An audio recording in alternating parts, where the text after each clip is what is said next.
दोस्तों आदाब, नमस्कार। मैं जफरुद्दीन, आप देख रहे हैं एसएसएन नेटवर्क। उन्नत किसान प्रशिक्षण कार्यक्रम का आयोजन आज सहगल फाउंडेशन और एचडीएफसी बैंक परिवर्तन परियोजना के तत्वाधान में शहर फिरोजपुर झिरका के सहगल फाउंडेशन कार्यालय पर आयोजित किया गया, जिसमें मुख्य अतिथि जिला उद्यान अधिकारी डॉक्टर दीन मोहम्मद और विशिष्ट अतिथि पशुपालन विभाग के वरिष्ठ डॉक्टर ने शिरकत कर किसानों को सरकारी स्कीमों के बारे में जागरूक किया।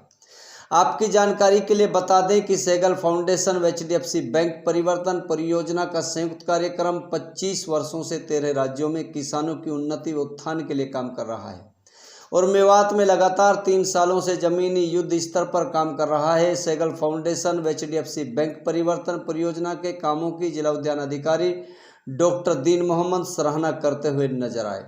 डॉक्टर दीन मोहम्मद लगातार काफ़ी लंबे समय से किसानों का उत्थान करने के लिए हमेशा किसानों के बीच में रहा है।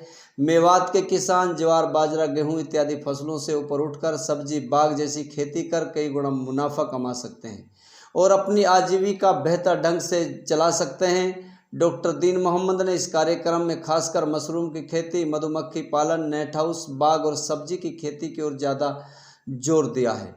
आइए सुनते हैं क्या कहते हैं जिला उद्यान अधिकारी व पशुपालन विभाग के वरिष्ठ डॉक्टर। देखते रहिए आपका अपना भरोसेमंद YouTube channel SSN network. Sir, आज जो आप सहगल फाउंडेशन और जो है एचडीएफसी परिवर्तन परियोजना के तहत आप लोगों को आज आमंत्रित किया गया है, आप लोगों ने किसानों को मोटिवेट किया है, तो सर कैसा आप महसूस कर रहे हैं और क्या पशुपालन विभाग की तरफ से जानकारियाँ दी गई हैं, क्या कहेंगे? सहगल फाउंडेशन और एचडीएफसी के सीएसआर पहल के तहत जो ये योजनाएं चलाई जा रही हैं वो बहुत ही एक सराहनीय कदम है। इससे मेवात क्षेत्र के जो छोटे किसान हैं जो बकरी पालन करते हैं उनके लिए एक आमदनी बढ़ाने का एक बहुत बड़ा जरिया है, मैं ये कह सकता हूँ। और इन चीज़ों को असिस्ट करने के लिए हमारा पशुपालन महकमा आगे से आगे नई नई योजनाओं के साथ तैयार है, जिनमें सबसे बड़ी योजना है 15+1 बकरियों की योजना है, जिसमें जनरल व ओबीसी कैटेगरी को 25% सब्सिडी दी जाती है।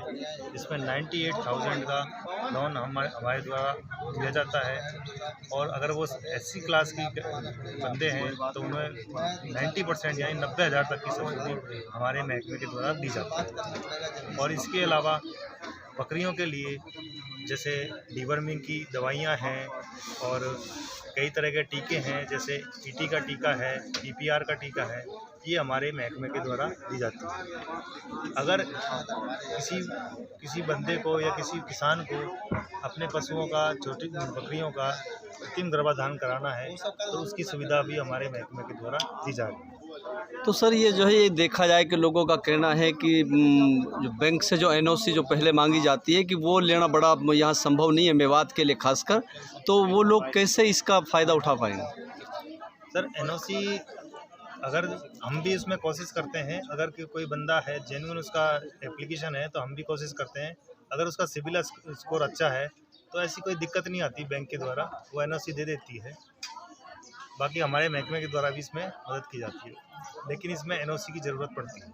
तो सर आप लोगों ने बताया कि जो 300 के आसपास जो है कि पशुओं का जो बीमा भी किया जाता है, हाँ। तो उसके लिए क्या सिस्टम है, किस तरीके से आप लोगों को सूचित किया जाएगा, आप किस तरीके से उनका जो बीमा करेंगे?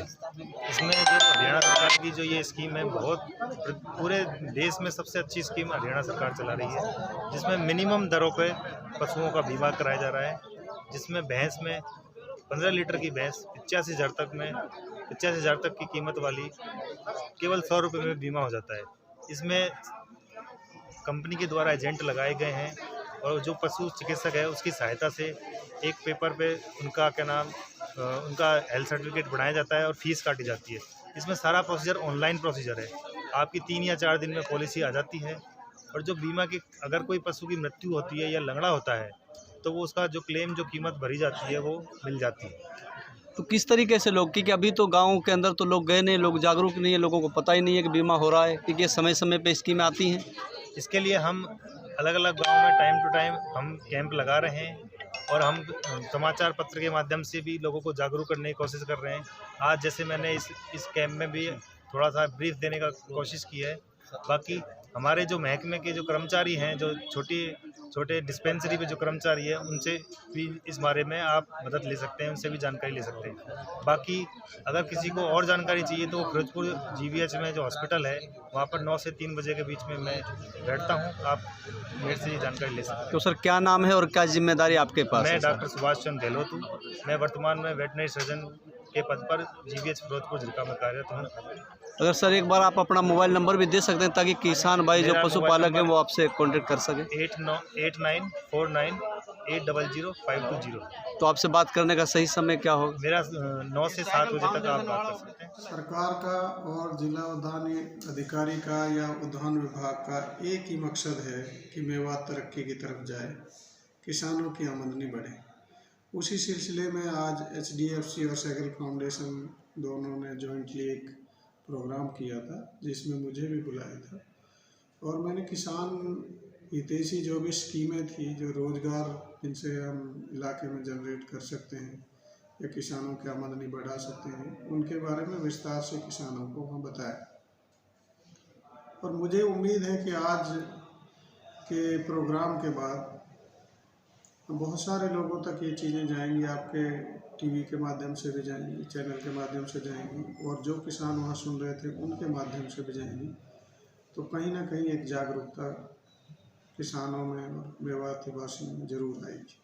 आज सर 15 गांवों के किसान थे जो मौके पर पहुंचे थे। उन किसानों की के हिसाब से आप लोग जो बार बार उनको मोटिवेट कर रहे थे खेती जो है ये प्राकृतिक खेती के लिए, बागवानी के लिए, तो उनके हिसाब से आप कैसा महसूस कर रहे थे? क्या लग रहा था किसानों को इसके बारे में कुछ फ़ायदा हुआ है आज के कार्यक्रम के माध्यम आज से? के कार्यक्रम में जितने भी किसान थे सारे इंटरेस्टेड थे और लास्ट में जैसे वो अपनी इंक्वायरियाँ कर रहे थे, अपने सवाल पूछ रहे थे, इंटरेक्शंस हो रही थी, उससे भी पता चलता है कि भाई लोग काम करने के इच्छुक हैं और इनको हमने आज अवेयर किया था, उसका ज़रूर से ज़रूर इनको फ़ायदा होगा और इलाके को भी फ़ायदा होगा। खासकर बागवानी की तरफ से सर कौन सी स्कीम थी जिससे आमदनी कई गुना हो सकती है? कौन कौन सी स्कीमों के बारे में खासकर आप लोगों ने उनको मोटिवेट किया?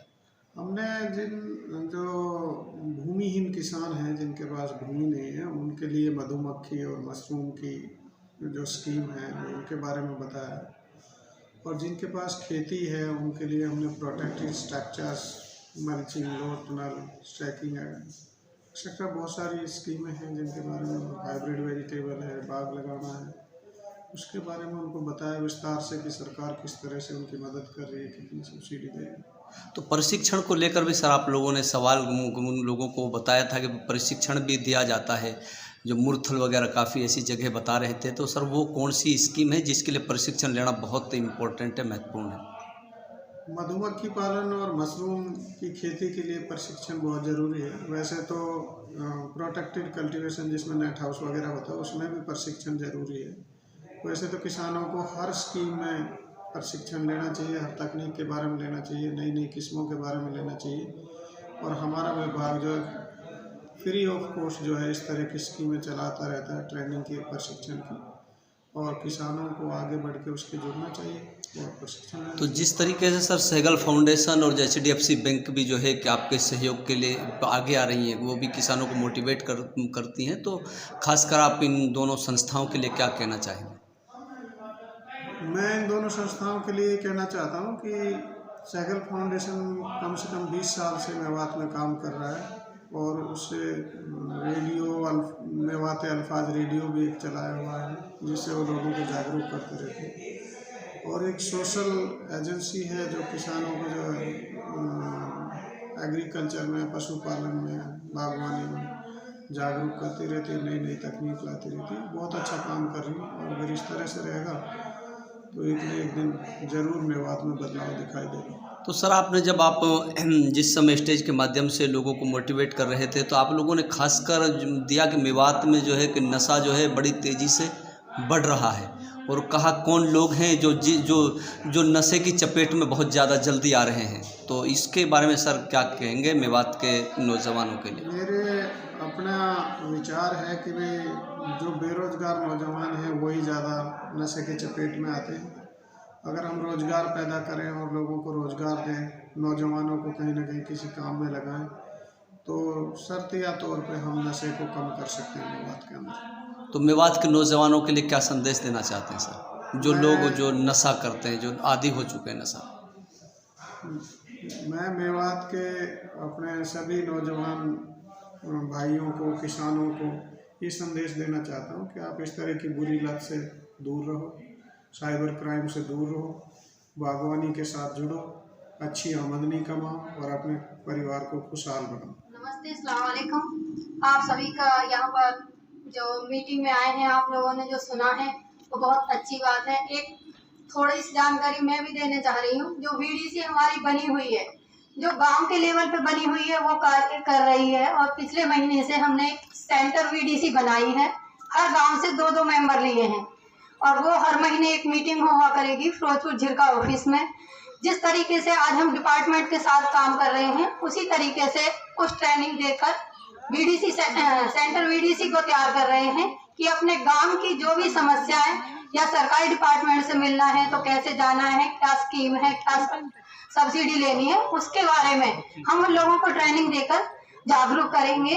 तो मेरा सबसे अनुरोध है कि जो भी VDC कमेटी के मेंबर हैं, वो जानकारी सेंटर कमेटी VDC के मेंबर हैं उनसे जरूर अपने गांव में एक मीटिंग करा कर लें। और हमें जिस तरीके से आप सपोर्ट कर रहे हैं अभी तक भी, जब भी हम बुलाते हैं आप अपने गांव के लेवल पे भी आते हैं और हमारे साथ यहाँ ब्लॉक लेवल पे भी आते हैं। तो मैं आप लोगों की सभी के लिए हाथ जोड़कर विनती करती हूँ कि इसी तरीके से इस प्रोजेक्ट को सक्सेस बनाने के लिए आप लोगों की ही हमें जरूरत है। और आप जान भी रहे होंगे जो भी स्कीम दीन मोहम्मद जी ने बताई थी, वो सभी चीजें हमारा HDFC परिवर्तन परियोजना के तहत चल रहा है। हम उसी के तहत आपको फुहारे, ड्रिप और क्या करें, सोलर पंप वगैरह दे रहे हैं। फार्मर फील्ड स्कूल लगाया है हमने, इसीलिए दिया है कि क्योंकि हमारा प्रोजेक्ट है, जो हम प्राइवेट लोग हैं, हम ज्यादा सब्सिडी या सब कुछ नहीं दे सकते, लेकिन आप लोगों को वो जानकारी हम दे रहे हैं और या ब्लॉक लेवल पर बुलाकर आपको दिलवा रहे हैं। तो उनका आप फायदा उठाएं। आप लोगों का बहुत बहुत धन्यवाद।